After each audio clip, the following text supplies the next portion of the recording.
کوئی شوگر کی پٹی بھی باندھ نہیں تھا. حضرت ایوب 18 سال بیمار رہے.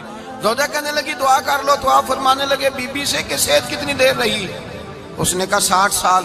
تو آپ فرمانے لگے ذرا بیماری کو بھی 60 سال گزر لینے دو پھر دعا بھی کر لیں گے. یہ دعا کی اللہ، یہ لفظ کہے اللہ نے صحت دے دی، تندرستی آ گئی. ایک دن گھر میں بیٹھے بیٹھے زوجہ کہنے لگی کہ ایوب یہ بتاؤ دکھ اچھے کہ سکھ؟ آپ فرمانے لگے سارے دن ہی اللہ کے ہیں پر دکھ بڑے اچھے تھے. مجھ سے پوچھو تو دکھ بڑے اچھے تھے. کہا کس طرح؟ تو حضرت ایوب فرمانے لگے جب میں بیمار تھا تو 24 گھنٹے میں ایک دفعہ میرا رب میرا حال پوچھا کرتا تھا. ایک دفعہ میرا اللہ پوچھتا تھا ایوب تیرا حال کیا ہے؟ فرماتے ہیں 12 گھنٹے تو لذت ہی رہتی تھی کہ میرے رب نے میرا حال پوچھ لیا ہے، اور اگلے 12 گھنٹے میں انتظار کرتا تھا مالک حال دوبارہ کب پوچھے گا. فرمانے لگے اب صحت تو ہو گئی ہے پر اب میرا رب میرا حال تو نہیں نہ پوچھتا. بھائی مشکلات جو ہوتی ہیں وہ تو تجھے سجا دیتی ہیں، سوار دیتی ہیں. تجھے یاد آتا ہے کوئی اپنا، جب تجھے درد ہوتی ہے نا، تکلیف ہوتی ہے، پھر تیرا دل کرتا ہے کوئی کندھا ملے جہاں میں سر رکھ کے رہوں. پھر اسی لیے تو کسی درویش سے کسی نے پوچھا تھا اپنا کون ہوتا ہے؟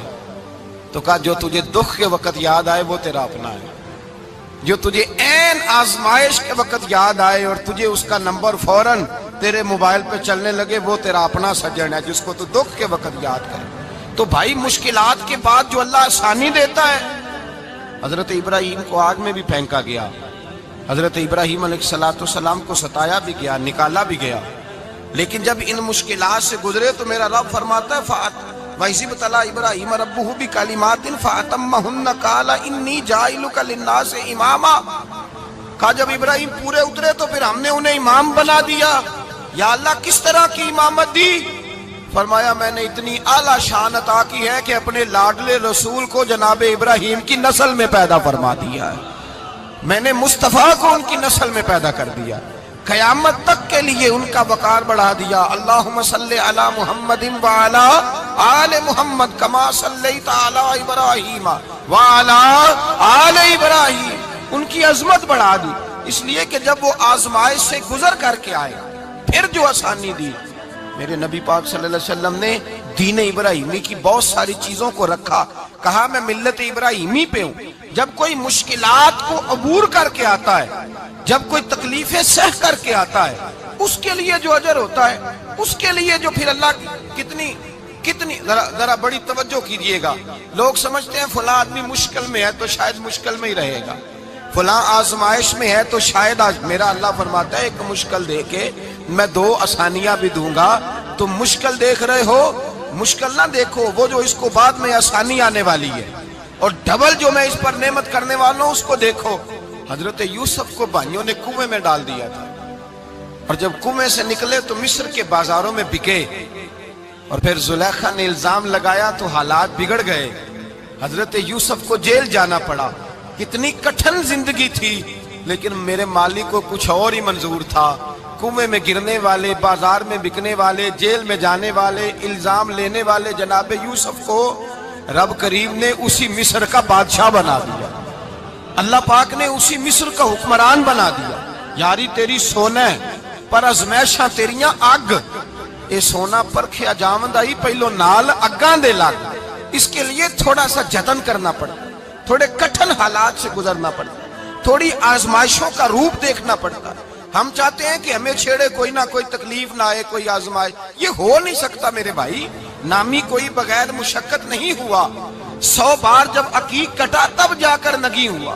ہم چاہتے ہیں کہ ہمیں کچھ بھی دقت نہ آئے، مشکلات نہ آئے. اور مشکلات تو انسان کو سنوارتی ہیں بھائی، وہ تو نکھارتی ہیں.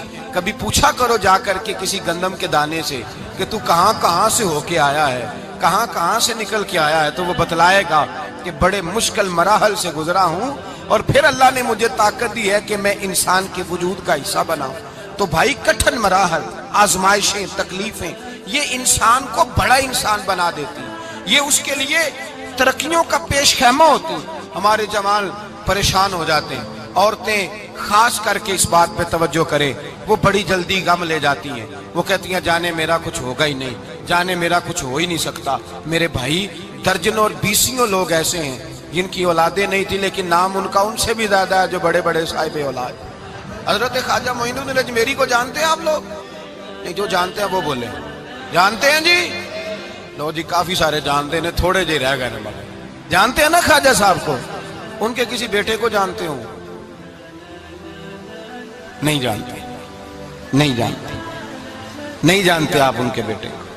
حضرت خواجہ معین الدین اجمیری رحمت اللہ تعالی علیہ کے بیٹے کو نہیں جانتے، لیکن ویسے آپ ہندوستان میں کسی آدمی کو چھیڑ کے دیکھیں، وہ کہے گا میں خواجہ صاحب کا روحانی بیٹا ہوں، میں اولاد۔ حضرت غوث اعظم رضی اللہ تعالیٰ عنہ کی اولاد کو کم لوگ جانتے ہیں، لیکن آپ ویسے کسی کو پوچھ کے دیکھیں 11ویں والا پیر کون ہوتا ہے، ہر آدمی ہاتھ اٹھا کے بتائے گا خدا کے فضل سے ہم پر ہے سایہ غوث اعظم کا، ہمیں دونوں جہاں میں ہے سہارا غوث اعظم۔ لوگ جھوم کے بتلائیں۔ میرے بھائی، یہاں لوگ پریشان ہو جاتے ہیں کہ اولاد ہوگی تو یہ ہوگا، فلاں ہوگا تو یہ ہوگا۔ بھائی ایسی کوئی بات نہیں۔ میرے پاس پیسے ہوتے تو میرا ابا بیماری سے فوت نہ ہوتا۔ جو مالدار ہوتے ہیں تو کیا وہ بچ جاتے ہیں؟ حضرت اسرائیل انہیں چھوڑ جاتے ہیں؟ او خدا کے بندے، تو کیسی بات کر رہا ہے؟ یاد رکھ، یہ جو آزمائشیں ہوتی ہیں، یہ جو تکلیفیں ہوتی ہیں، یہ جو تھوڑے سے مشکل حالات ہوتے ہیں۔ حضرت یونس علیہ السلام کی دوستی ہوگی حضرت جبریل امین سے، جناب جبریل ملنے آئے۔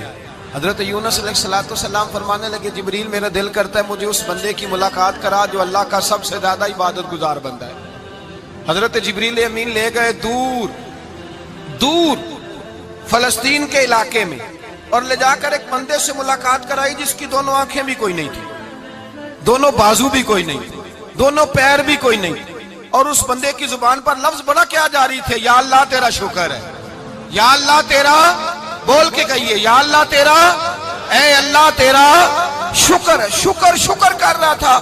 حضرت جناب سیدنا یونس علیہ السلام کہنے لگے میں نے تجھے عبادت گزار کو ملانے کو کہا تھا، تو کہاں لے آیا؟ حضرت جبریل کہنے لگے یا یونس، یہ ہر چیز جانے کے باوجود اپنے رب کی رضا پہ راضی ہے۔ اس وقت دنیا میں نبیوں کے بعد جس سے اللہ سب سے زیادہ پیار کر رہا ہے وہ یہی بندہ ہے، یہ اپنے رب کی رضا پہ راضی ہے۔ اے تن میرا کنگی ہووے تے میں زلف سجن دی باواں، تے پوش میرے دی جتی بن جائے تے میں یار دی قدمی آواں۔